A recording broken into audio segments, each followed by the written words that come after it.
ढोलकपुर बाहर से देखने में एक शांत गांव।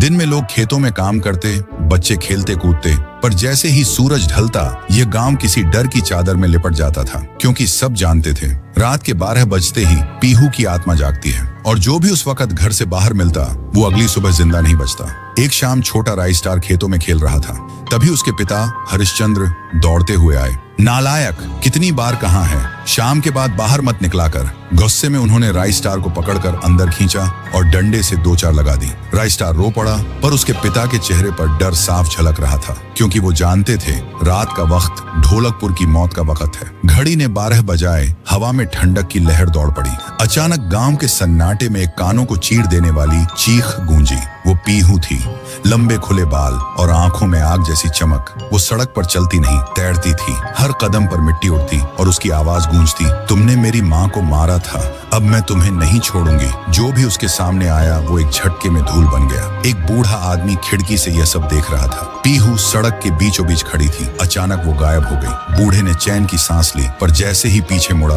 पीहू उसके पीछे थी। उसके बाद बस चीख सुनी गई और अगले दिन गांव वालों को उसका सिर पेड़ से लटका मिला। गांव में हर ओर शवों का ढेर लगा था। हर चेहरे पर एक ही सवाल था, ये श्राप कब खत्म होगा? लोग शाम होते ही दरवाजे बंद कर लेते, पर उस रात ज्ञान दरवाजा बंद करना भूल गया। रात 12 बजे धीरे धीरे हवा चली और फिर वही भारी कदमों की आहट। दरवाजा अपने आप खुला और कमरे में पीहू का साया दाखिल हुआ। ज्ञान गहरी नींद में था। अचानक वो उठ बैठा। उससे पहले ही एक तेज धमाका हुआ और अगले पल उसकी लाश जमीन पर थी। राई स्टार के अंदर बेचैनी बढ़ने लगी। उसे कुछ गलत होने का एहसास हुआ। वो दौड़ते हुए घर लौटा। देखा उसके पिता हरिश्चंद्र फर्श पर खून से लथपथ पड़े हैं। उन्होंने रोते हुए कहा, बेटा, इस आत्मा से दूर रहना, हर रात दरवाजा अच्छी तरह बंद कर लिया कर। यह कहकर उन्होंने आखिरी सांस ली। अगले दिन गांव में एक रहस्यमयी आदमी आया। काले कपड़े, लाल आंखें। लोगों ने कहा, ये तांत्रिक नागेश्वर बाबा हैं। गांव वाले उनके पैरों में गिर पड़े और बोले, बाबा, इस श्राप से हमें मुक्ति दिलाओ। नागेश्वर ने आंखें बंद की,